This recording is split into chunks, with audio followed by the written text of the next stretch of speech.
यीशु सहाय, praise the lord. हम अक्सर सुनते हैं कि ये दवाई का डुप्लीकेट मार्केट में आ गया है, इसलिए डुप्लीकेट यदि मेडिसिन लिया जाता है, दवाई लिया जाता है, वो शरीर के लिए लाभ के बजाय ये हमारे लिए हानिकारक हो सकता है, यहाँ तक कि रोगी की जान जा सकती है। वैसा ही सच्चाई से नहीं परंतु दिखावटी उपासना जो यहोवा का या परमेश्वर का करना, ये हमारे लिए भयानक बात हो सकता है, ये हमारा विनाश का कारण हो सकता है।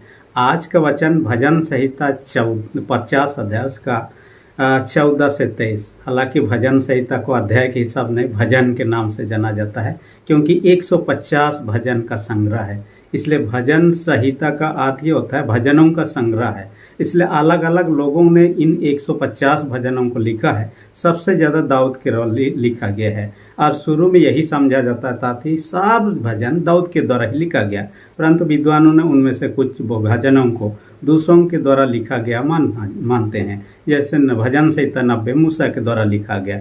भजन संहिता 50 जिन पर हम चर्चा करने वाले हैं, ये आसाफ के द्वारा लिखा गया कहा जाता है। आसाफ दाऊद के द्वारा ही नियुक्त किया गया कोयर लीडर था, जो मंदिर में आराधना के समय में गीतों का बजा का अगुवाई करता था, और उन दल का लीडर होने के नाते उन्होंने 12 गीतों को बनाया। कहा जाता है भजन संहिता 50 के अलावा भजन संहिता 73 से लेकर 83 तक ये सारे भजन उन्हीं के द्वारा लिखा गया मानता है।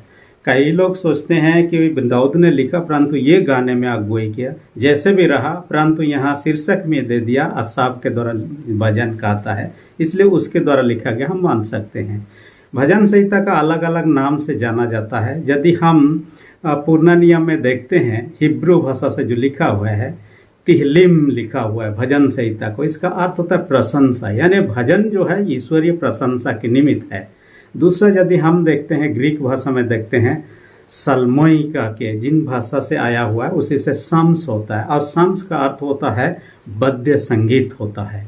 जो भी हो, परंतु ये परमेश्वर की महिमा के उद्देश्य से ज़्यादा दिखाई देता है।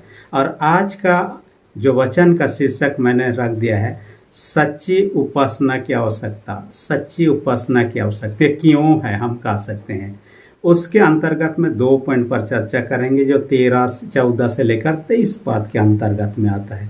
पहला पॉइंट में हम चर्चा करेंगे झूठी उपासना और उसके परिणाम, यानी जब हमने सीखा सच्ची उपासना की आवश्यकता क्यों है, पहला में हम देखते हैं झूठी उपासना और उसके परिणाम।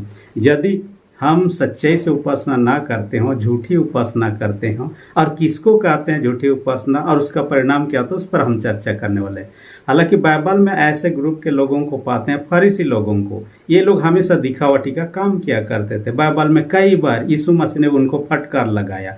वे लोग प्रार्थना करते थे लोगों को दिखाने के लिए, ताकि लोग जाने ये विश्वासी है।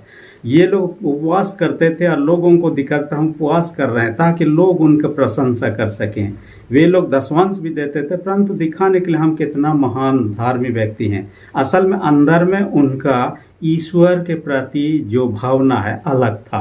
और लोगों के प्रति भी उनका व्यवहार अच्छा नहीं समझा जाता था, जैसे बाइबल हम देखने पाते हैं। जो भी है, परंतु दीन होकर, नम्र होकर हम इतने सारे चीज़ ना भी करें, सच्चा मन से ईश्वर का धन्यवाद दें, उसको धन्यवाद करें, प्रार्थना करें, तब वो ग्रहण योग्य है कहता है। हम एक घटना से इसके बारे में चर्चा कर सकते हैं। लुका 18 अध्याय उसका 9 से 14 पद में पाते हैं। एक फरीसी और कार उगाने वाले मंदिर में जाते हैं प्रार्थना के लिए, और दोनों प्रार्थना करते हैं। फरीसी क्या प्रार्थना करता है, मैं इस पापी के समान नहीं हूँ, मैं धर्मी इंसान हूँ, मैं गिरजा जाता हूँ, दशवान देता हूँ, ये करता हूँ। वो अपने प्रशंसा करने लगता है, और उसकी प्रार्थना ग्रहण नहीं किया जाता है, अपने आप को धर्मी ठहराए।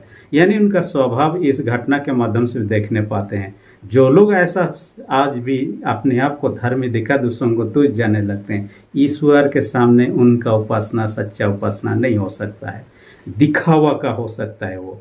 और दुनिया में तो दिखावा बहुत चलता है, ईश्वर के सामने नहीं चलता है। इसलिए आपने सुना होगा, जो दिखता है वो बिकता है। लोग इसलिए एडवर्टाइजमेंट भी दिखाते हैं, ताकि लोग देखें और आकर्षित हो उसके प्रति। एक लोगों के सामने आप जितना दिखावा करते हैं, लोगों से प्रशंसा तो पा लेते हैं, बड़े पद भी पा लेते हैं, मान सम्मान भी पा लेते हैं, लेकिन ईश्वर के सामने ऐसा नहीं होगा।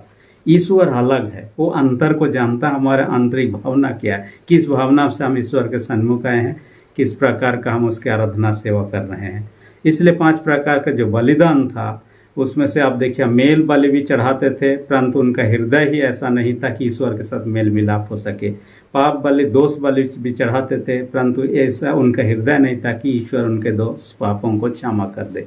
इस प्रकार के प्रश्न हम देखने पाते हैं। इसलिए यीशु मसीह अपने पहाड़ी उपदेश मत्ती 5 अध्याय उसका 23-24 पद में कहता है, यदि तुम वेदी के सामने आ जाओ दान चढ़ाने के लिए, तुम्हारे मन में ये भावना है, तुम्हारे पड़ोसी के साथ भाई के साथ में बैर भावना उनके मन में तुम्हारे प्रति है, तो दान चढ़ाने के बजाय पहले दान को छोड़ दो, जाकर मेल मिलाप कर लो, उसके बाद दान चढ़ाओ।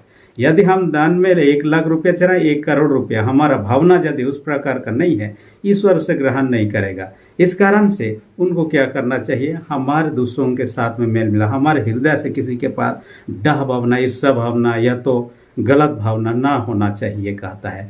देखिए लोगों के सामने छुपा सकते हैं, ईश्वर के सामने उन भावनाओं को छुपा नहीं सकते हैं। आजकल आपने सुना होगा एक अपराधियों को टेस्ट किया जाता है, पॉलीग्राफ टेस्ट, जिसे एक मशीन के माध्यम से किया जाता है, जिसे लाई डिटेक्टर मशीन कह के।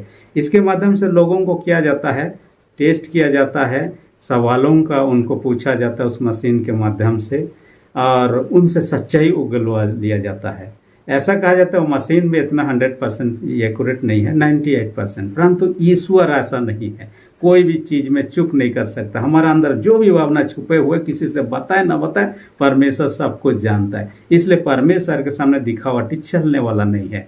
हम यहाँ कहते हैं जो झूठी उपासना करते हैं वो लोग कौन है। आज के वचन के अनुसार में कई लिस्ट दिया हुआ है, इस प्रकार के करने वाले झूठी उपासना कर रहे हैं कहता है। पहला कहता है संकट में समय में ईश्वर पर भरोसा नहीं रखते हैं, दूसरों पर भरोसा रखते हैं, पैसों पर भरोसा रखते हैं, अपने पावर पर भरोसा रखते हैं।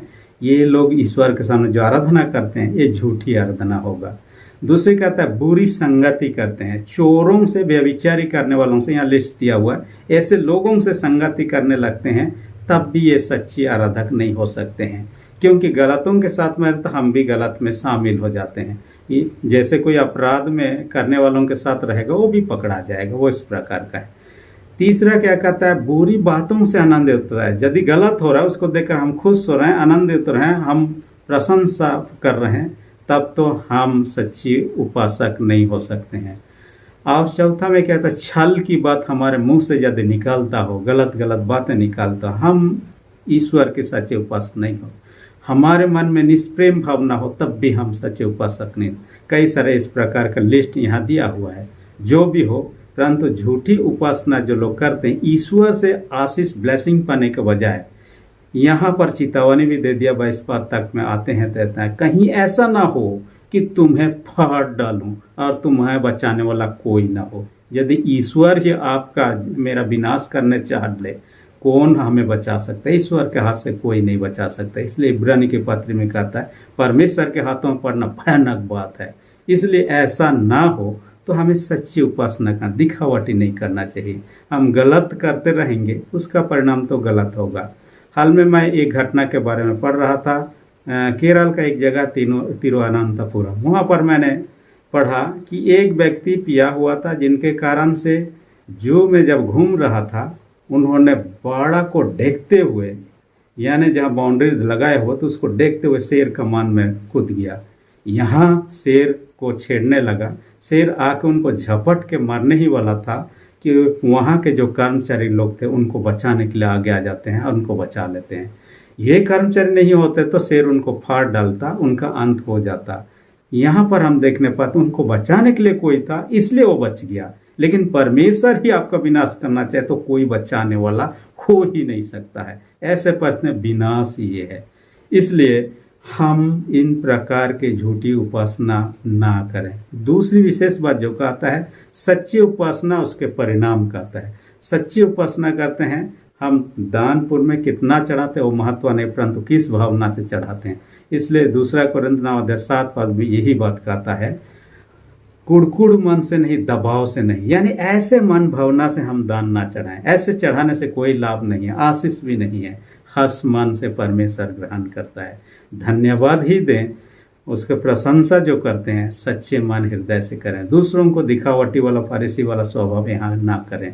कई बार ऐसा होता है हम बोलते तो कुछ है परंतु करते अलग हैं, यानी हमारे कथनी और करनी में समानता दिखाई नहीं देता।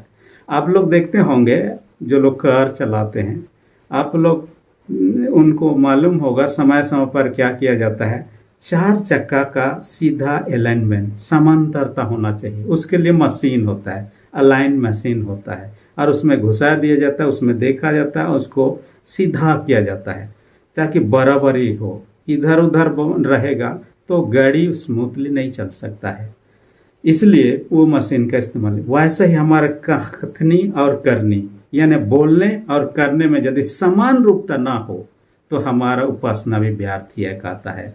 और इस कारण से क्या करना है, हम जो बोल रहे हैं ईश्वर को महिमा कर रहे हैं, महिमा योग्य जीवन में व्यतीत करना है।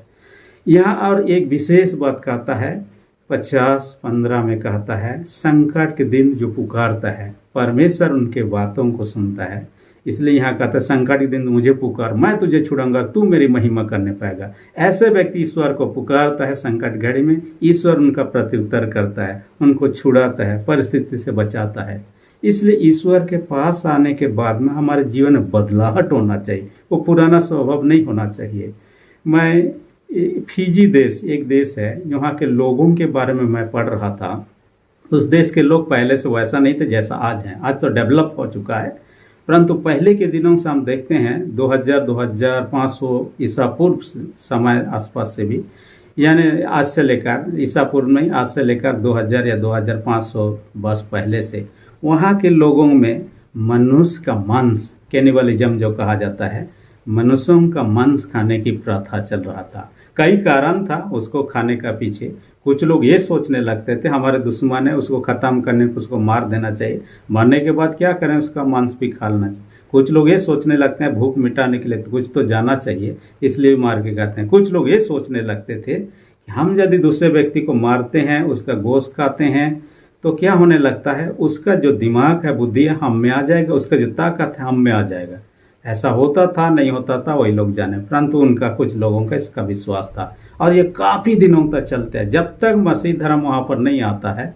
1830 आसपास में सुसमाचार प्रचार करने वाले लोग आते हैं और वहाँ प्रचार किया जाता है, धीरे धीरे फैलने लगता है। लेकिन ये जो मनुष्य का मांस खाने की जो प्रथा था ये आगे 1860 दशक तक चला और आखिरी बार में उन्होंने एक पादरी को भी उन्होंने, रेवरेंड थॉमस नाम का व्यक्ति था, वहाँ सुसमाचार पढ़ने का प्रचार करने जाता है, उनको भी मारकर, उनका भी उनके साथियों के साथ में मारकर उनका मांस भी खा लेते हैं। यहाँ तक कि एक व्यक्ति वहाँ का था जिसका नाम था रातू उड्रे, और ये व्यक्ति बड़ा खूंखार व्यक्ति था। कहा जाता है कि उसके नाम से सबसे ज़्यादा लोगों को मार के खाने का record Guinness book of world record है। असल में वो मुखिया हुआ करता था अपने समुदाय का, जो लोग भी दूसरे लोग आते उनको मार डालना उनका एक काम होता था, और एक व्यक्ति को मारने के बाद में एक पत्थर उसके नाम से रखता था। इस प्रकार से उन्होंने पत्थरों को जमा कर रखा था। जब मर गया, दफनाया गया, उस समय उन पत्थरों को उनके कब्र में रखा गया, तो देखा गया उसके कब्र में 999 पत्थर, यानी कि इतने सारे लोगों को उन्होंने मार डाला। जो भी कारण था, परंतु वहाँ के लोगों का मसीही को ग्रहण करने के बाद में जीवन में परिवर्तन आया। वहाँ अभी बैन है, ना ही कोई किसी को मार के खाने का प्रथा है, ना ही लोग चाहते हैं, क्योंकि अभी 64% कम से कम वहाँ मसीही लोग हैं। उनके जीवन में बदलाहट आ गया और ये ईश्वर की आराधना कर रहे हैं। यानी ईश्वर में हम समर्पित होते हैं, हमारे जीवन में बदलाहट होना जरूरी है, और बदलाहट के अनुसार हमारा व्यवहार होना चाहिए, बातचीत के साथ व्यवहार। और हम ईश्वर आराधना भी करते हैं, हृदय से साथ करें, उसका धन्यवाद करें, प्रशंसा करें, ना कि दिखावटी लोगों को ऐसा गाऊं तो लोग प्रशंसा करें, ऐसा उपदेश करूं लोग मेरा तारीफ करें। ये सोचकर करने से कुछ भी लाभ होने वाला। मत्ती 6:1 में इसलिए कहता है सावधान, मनुष्यों को दिखाने के लिए अपने धर्म के काम ना करना, नहीं तो स्वर्ग के पिता से कुछ भी नहीं पाओगे, कहता है। ईश्वर की आराधना तो आत्मा और सच्चाई से करते हैं। यूहन्ना 4:24 में इसलिए कहता है परमेश्वर आत्मा और आवश्यक उसके भजन करने वाला आत्मा और सच्चाई से भजन करे। इसलिए आइए हम आज अपने आप को जांचें कि हम किस प्रकार की उपासना करते हैं। कहीं दिखावटी नहीं, लोगों को दिखाने के दान देना, गिरजा जाना, प्रार्थना का दृढ़ीकरण लेना, बपतिस्मा लेना, ये सब तो नहीं हो रहा है कि सच्चे ढंग से हो रहा है, कि सच्चे ईश्वर के निमित्त हो रहा है। हम ऐसा करते हैं तो ईश्वर का आशीष हमें बना रहेगा। परमेश्वर वचन का सबों का अधिक आशीष दे, आमीन। हम प्रार्थना करें। सेनाओं के जीत पिता धन्यवाद देते हैं, आज के वचन का हमसे बातें किया, आपके वचन के द्वारा हमने कई बातों को सीखा, उसके अनुसार अपने व्यवहारिक जीवन में लाने के लिए सहायता अगुवाई कर। हर सुनने वाले छोटे बड़े सबों को अपने स्वर्गीय आशीष से भर दे। जो बीमार है उनको तेरे हाथ में रखते यीशु के नाम से चंगाई दे। जो लोग पिता विश्वास में कमजोर, उनके विश्वास को दृढ़ मजबूत कर। प्रार्थना यीशु के नाम से मांगते हैं, आमीन। यदि अब तक मेरे चैनल को सब्सक्राइब नहीं किया, रेड बटन को प्रेस करके सब्सक्राइब कर दीजिए। वीडियो अच्छा लगे तो लाइक बटन को भी दबा दीजिए। धन्यवाद देता हूँ सारे सब्सक्राइबर को। आपके सब्सक्राइब के कारण से मेरे YouTube परिवार 10,000 को आंकड़ा को पार कर चुका है। सबों को ईश्वर बहुत ऐसा आशीष। आमीन।